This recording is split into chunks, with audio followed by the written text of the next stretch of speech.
امریکہ نے افغانستان کو غیر قانونی حراست کی ریاست قرار دے دیا۔ امریکہ کا افغان طالبان رجیم کے خلاف سخت موقف۔ امریکی وزیر خارجہ مارکو روبیو کا بڑا بیان۔ افغانستان لوگوں کو ناجائز حراست میں رکھنے والی ریاست ہے۔ مارکو روبیو کا یہ بیان سامنے آیا ہے۔ اہم خبر سے آپ کو آگاہ کر رہے ہیں۔ طالبان رعایت حاصل کرنے کے لیے دہشت گردانہ طریقے استعمال کر رہے ہیں۔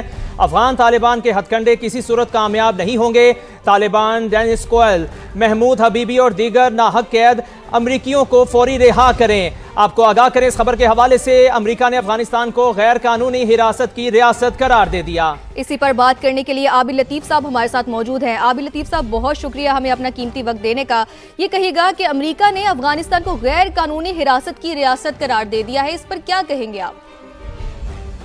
جی بہت شکریہ مجھے انوائٹ کرنے کے لیے۔ دیکھیے یہ جو جس طریقے سے انہوں نے بہت سارے لوگوں کو ابھی بھی جو رجیم ہے اس نے قید کر کے رکھا ہوا ہے، جہاں پہ جو اسپیشلی فارنرز کو، اور پھر جس طرح سے وہ اپنی اسٹیٹ کو یوز کر رہے ہیں ٹیررزم ہر طرح سے پھیلانے کے لیے، چاہے وہ پاکستان کے اندر ہو، چاہے ریجن کنٹریز کے اندر ہو، چاہے لوگوں کی کوہرژن ہو، اپنے انٹرنل لوگوں کی، خواتین کی، اپنی پاپولیشن کی، یا چاہے جو فارنرز آتے ہیں وہاں پہ، ایون کچھ تو ایسے ہیں جو کہ انہوں نے ایسپینیٹ کے شک کے اوپر ایون وزٹرز کو، ٹورسٹ کو پکڑا ہوا ہے، فارنرز کو، اور پھر اس کے اوپر وہ رکھتے ہیں، ان کی مانگ رکھتے ہیں، بہت بڑا تاوان رکھتے ہیں۔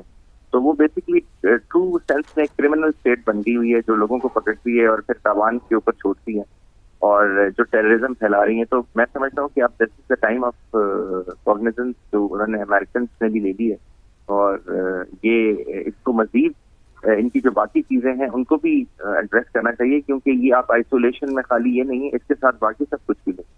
تو یہ بہرحال یہ ایک جو مارکو روبیو نے جیسے کہا ہے، جو اسٹیٹمنٹ کی ہے، یہ ایک I think it's step in the right direction. جی عابد صاحب، اب ہمارے ساتھ ہی موجود رہے گا۔ ہمیں جوائن کیا ہے سینئر تجزیہ کار احمد سعید منہاس صاحب نے، انہیں بھی شامل گفتگو کر لیتے ہیں۔ سر بہت شکریہ آپ کے وقت کا۔ سر، امریکہ نے افغانستان کو غیر قانونی حراست کی ریاست قرار دیا ہے۔ امریکہ کا افغان طالبان رجیم کے خلاف سخت موقف سامنے آیا ہے، اس ڈیولپمنٹ کے حوالے سے آپ کیا کہیں گے؟ دیکھیے، افغانستان کی جو بری رجیم ہے اس کی کوئی گراؤنڈز ہے نہیں، نہ اس کی کوئی جڑیں ہیں وہاں پر، اور اس وقت وہ جس طرح سے بھی اپنی گورنمنٹ کو برقرار رکھے ہوئے کابل کے اندر، تو میں اس کو کہتا ہوں یہ کابل کی رجیم ہے، یہ افغانستان کی رجیم نہیں ہے۔ پرائمریلی انہوں نے جتنی بھی وہاں پر اپنی اجارہ داری اس وقت تک 2021 سے لے کے اب تک جو برقرار رکھی ہے، تو ان کے ہاتھوں میں جو اسلحے ہے اور اس کا غیر قانونی جس طرح وہ استعمال کرتے ہیں، یا لوگوں کو جس طرح سے وہ ارسٹ کرتے ہیں، اسپیشلی جو فارنرز ہیں ان کو لیوریج کے طور پہ استعمال کرتے ہیں، اس کے لیے تو افغانستان کی بری رجیم ویسے ہی مشہور ہو چکی ہے۔ اور اسپیشلی پاکستان کے ساتھ بھی لے کے کر کے دیکھیں آپ، جس طرح سے ٹی ٹی پی یا بی ایل اے کے ایلیمنٹس جو ہیں وہاں پہ، اگر انہوں نے ہمارے کوئی اگر لوگوں کو جو جیسے ہماری جو جعفر ایکسپریس کے لوگوں کو اغوا کیا تھا تو ایز اے لیوریج کے طور پر استعمال کیا تھا۔ تو بیسیکلی ایک ہی سکے کے دو رخ ہیں، چاہے وہ ٹی ٹی اے ہو یا ٹی ٹی پی ہو یا بی ایل اے یا بی آر اے ہو، تو یہ اس سے تو کوئی بعید نہیں ہے۔ تو اب امریکہ کی جانب سے جو ان کے سیکریٹری آف اسٹیٹ کی جانب سے بیان آیا ہے، میں سمجھتا ہوں ان کو بھی اس کا احساس ہو چلا، اور یہی وجہ ہے، یہی بدقسمتی ہے افغانستان کے لوگوں کی کہ اس طرح کی رجیم ان کے سر پہ مسلط ہے کہ ان کو کوئی بھی ملک ان کو ڈپلومیٹکلی ایکسیپٹ نہیں کرتا۔ ایون یونائیٹڈ نیشنز نے بھی اس کی کوئی ڈرائیو نہیں کیا۔ اگر یہ اپنی روش بہتر کرتے اور ایک مہذب دنیا کے ساتھ قدم ملا کر چلتے تو پاکستان ان کے لیے اچھی خاصی جو ہے لابنگ کر رہا تھا 2021 میں، اور اب سب پوری دنیا نے دیکھا۔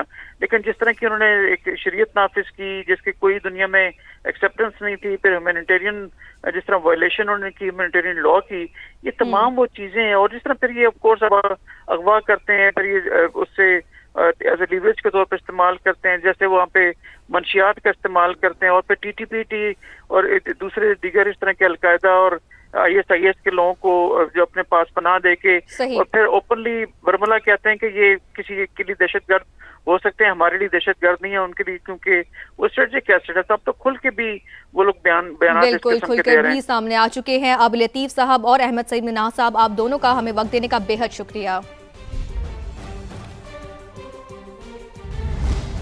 آگے بڑھے اور آپ کو بتائیں، چیف الیکشن کمشنر کی زیر صدارت اسلام آباد میں بلدیاتی انتخابات میں تاخیر کا کیس۔ وزیر داخلہ محسن نقوی الیکشن کمیشن میں پیش نہ ہوئے، سیکرٹری داخلہ پیش، کہا محسن نقوی کی طبیعت ناساز ہے اس لیے پیش نہیں ہو سکے۔ تفصیلات جانتے ہیں سما کے نمائندے عثمان جاوید سے۔ جی عثمان، بتائیے گا۔